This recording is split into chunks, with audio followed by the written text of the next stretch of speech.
That first half of action then for you. Keith, I want to begin with you. Could you give me your assessment of those first 45 minutes, please? Done enough to be comfortably winning the game. Dominated possession. I think the chances they've created have been good. On another day, you could have seen City being 3/4 in front and comfortable. Interesting with Rico Lewis, as soon as you could dominate possession, Rico comes into midfield into that the double holding position. Kovacic goes out slightly to the left hand side, and Nunes has got that free run to go and play as a 10 and go and find pockets in and around. He'd be frustrated because he knows he's given the ball away cheaply, especially when you mentioned Man City being a dominating possession. He has given the ball away cheaply, but credit to him, he's made some good runs, some breaking lines, good athleticism that you see. So again, even though we haven't scored the goals that you'd think we'd be comfortably in front, they're still pleasing. We mentioned actually just there as well, the couple of chances, and we're going to work through some of the key moments of that half in just a second though, have kind of been from our mistakes really. We've kind of gifted it to them rather than young boys creating anything. It isn't. Ironically, we're talking about how good City are on the ball, dominating games, but any sort of little sniffs young boys have had is from us being a little bit sloppy, maybe taking a little bit too many touches in the ball. You know, they've not got the ball from the goalkeeper or hit us in the counter because they're a really good team. We've been sloppy, whether it's the surface or not, I don't know. Whether it's, David said at the start, a little bit disjointed in there. But any little sniff, and it has been only a couple of times that they've had is from us losing the ball in the middle of the park. You know, but echo what Keith says there, it should be a comfortable 3 or 4-0. You know, some of the chances that we've had, you expect to score. You know, Rodri's had a couple, Doku's had a couple of shots. The one he's come inside, I know he's slipped, but with him being a right footer there, I think he's just got to take his touch out and hit it across. Erling's had a couple of little half chances. But you know, if I'm out there, whoever it is that's playing on our left-hand side, whether it's Jack or whether it's Doku, just give the ball to them as quick as they can. Yeah. Because they're causing the full-back all sorts of problems, and the first 3 or 4 chances we had came from Jack. Jack looks really sharp. Yes. You know, he looks at it, he's not just getting us up the pitch and holding the ball, he's getting balls in the box, quality balls in the box, and creating chances for us. I mean, we said about giving the ball away, but we can see there not too much because it's 74% possession there, David. But on your assessment of the first half, what did you make of it, and maybe where can you see us maybe slightly fine-tuning? Yeah, I think it looks a little bit disjointed, a little bit individual rather than the slick patterns of play. And you said the possession, I mean, as soon as City give away, young boys done pretty well giving it back anyway. They did have a couple of chances themselves. I think Itim went through, didn't have the pace, as I was saying in commentary. The other one where the lad's taken a bad touch, and then I think it was a Kanji came back and cleared it, or Aki. What you're saying about the wide, I think every shot I think has come from inside the box pretty much. And this was my fear going into this game, that it was going to be difficult because the way that young boys are defending, I like it. It's not like a full press, but individuals are putting a lot of pressure on City players to make them move the ball. And again, that slick pass that we usually see isn't happening. Doku's one was the chance. He's gone for pace, and I think where he's gone for pace, he's generated the energy which made his right foot slip. Just as I said in commentary, just passing in the bottom corner, it's a goal. And then even the goalkeeper giving us an opportunity, or Nunes an opportunity which he didn't even realise he was going to get. Yes, it was close. Frustrating. Only the 4th time this season City have been 0-0 at half time. Oh really? And the other 3 times it's ended 2-1. Okay. City losing twice. Well, let's hope it's not that then. Yeah. So I don't think there's a fear of that in this game. There was another chance that it was Haaland, and I wanted to mention, ask about his hold-up play, because I think that's been noticeably good in the first half, and then as well the ball from Jack Grealish. It was, she said, you think right on his left foot, just couldn't quite get the angle. It was difficult. Yeah, some people would say Erling doesn't make those look difficult, even though it was like 5.5 foot up in the air, but it's on his left foot. People expect him to get better contact on that with a bicycle kick or whatever. No, I think, like Paul said then, every time you get in the ball to Jack, there's an end product, and I think that is what City will be looking to do, is to have more end product in their final third play. Yeah, absolutely. I wanted to ask as well, you mentioned it there, David, after that it was around the 30-second mark, that was the chance cleared off the line. I say off the line, it kind of was just before the line, wasn't it, Paul? Yeah, it was, and the goalkeeper, I know he's had a few saves to make, but he's not looked comfortable at all. And a lot of the stuff he's been making, and he didn't cover himself in glory there. And I think initially, I think we both said as we were watching it, being the City fans that we are, that why is Nunez not reacted quicker? But there was nothing he can do. The keeper's fumbled it, the ball's hit him and gone off the line. But he said before about Erling's hold-up play. I think he's been excellent tonight. Probably a lot of our best chances, ironically, came from Ederson playing that low pass 30 yards, 40 yards up to the halfway line into Erling, him holding the ball up and then getting the ball out wide, and a little old school up, back and through, if you like. But we used to launch it and do the up, back and through. But Ederson's getting out his feet, pinging it in, great passing into Erling, he's holding the ball up, and that gives you the chance to go and build them. Is that partly just because of the way they've set up and trying to do maybe not the full team press but individual press that's opened up that passing lane to Ederson? I think it's a lot of the players, they're fantastic playing off the cuff, but it's obviously something we spoke about. And sometimes we see Erling games and Ederson games like that, dinking it into Erling, in and around the halfway line. Now he's driving it inside, footing it into him in the centre circle sometimes. As soon as Erling gets hold of it, he's taking 1-2 touches, laying it off, and then he's going as well.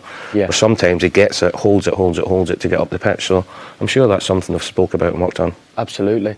David, there was a chance then after that. It was a counter-attack from Young Boys, but Ake came in with a great interception. Then just really before the end of the half, we saw another Doku chance, and Alistair Mann in commentary. You can get that on the City app with Andy Morrison.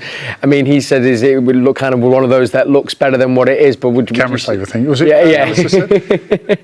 I think I sided both of them, Andy and Alistair, because it looked like a camera save, but if the shot had just gone over the defender's head, so the keeper wasn't reacting until it had passed the defender, by which time the only thing he could do really was push it away. An Alistair quote, camera save. But I think having watched the Young Boys footage, the goalkeeper is not the best from long range, and this is one of the frustrations watching that first half, that there's opportunities to get long range shots in, test him out, and also just disrupt the way the Young Boys are defending. I know there's been a lot of chances created, and possibly with better finishing it could, as you said, 2 or 3, but I just think get a couple of long shots in, and I think Alvarez will come on, and you and I know that Alvarez likes to shoot from distance. We've done our research on that one, David. We have. Well, we come into actually looking in the second half in a second. There was a message that came in on WhatsApp earlier on in the show before the half. We were asking people to create their ultimate footballers. We had a couple of messages come in with Pablo Zabaleta for the Warrior, but this one was a bit of a curveball one. We saw him at the game. For the creator, someone suggested Alfie Haaland because he created Erling Haaland, which I think is... Right. I like that. Mrs. Haaland. Alfie couldn't finish his dinner.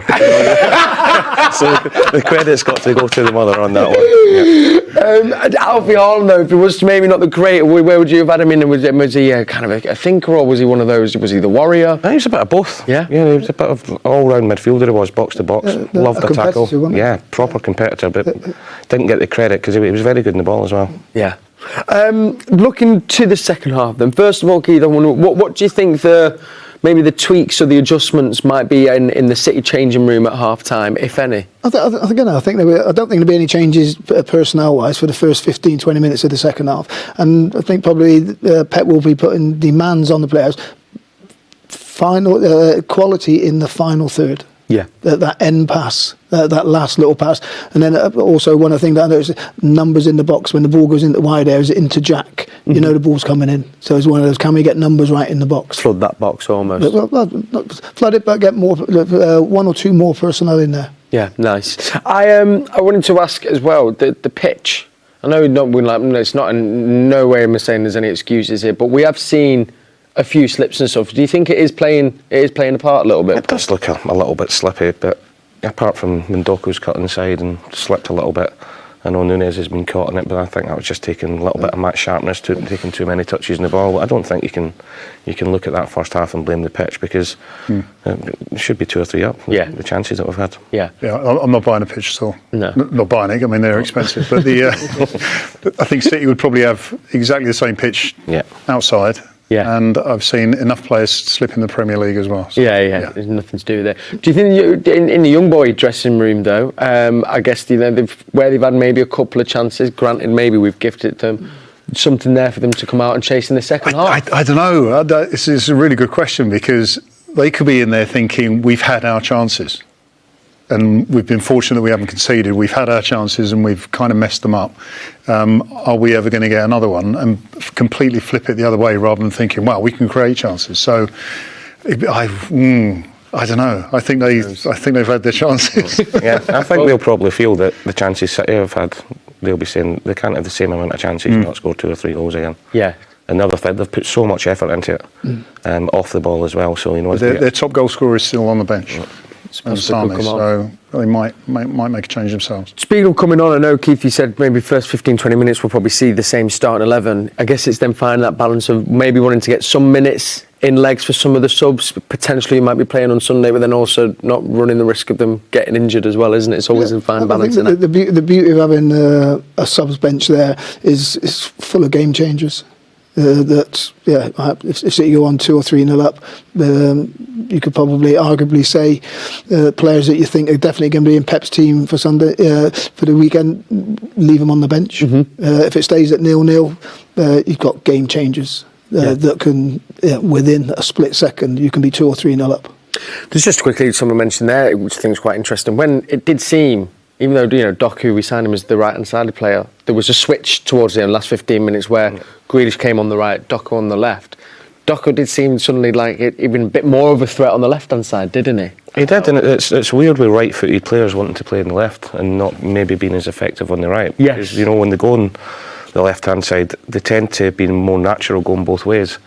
But when they're on the right-hand side, they struggle to go that way a little bit. But I don't think that was planned. I think it came from their corner. I think it was. Okay. And just the way they came out defensively, Doku was that side and Jack ended up being the right. So I don't think that was a tactical switch as such. I just thought both of them were in the wide positions 5 minutes to go to half-time. So I thought let's keep it as that. David, you said Julian Alvarez. Is there anyone you'd maybe look to on the bench to bring on possibly a little bit later? I love Phil. Yeah. I love Phil Foden. I think he's been in great form.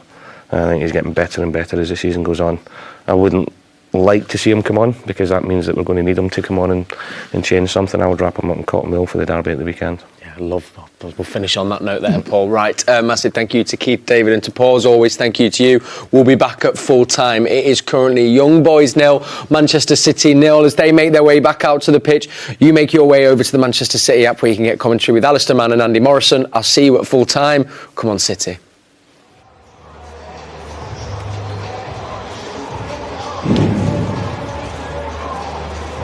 Thank you, Curle. Welcome back to the wet Swiss capital. Just got a shot now on monitor of the City fans on the far side. Probably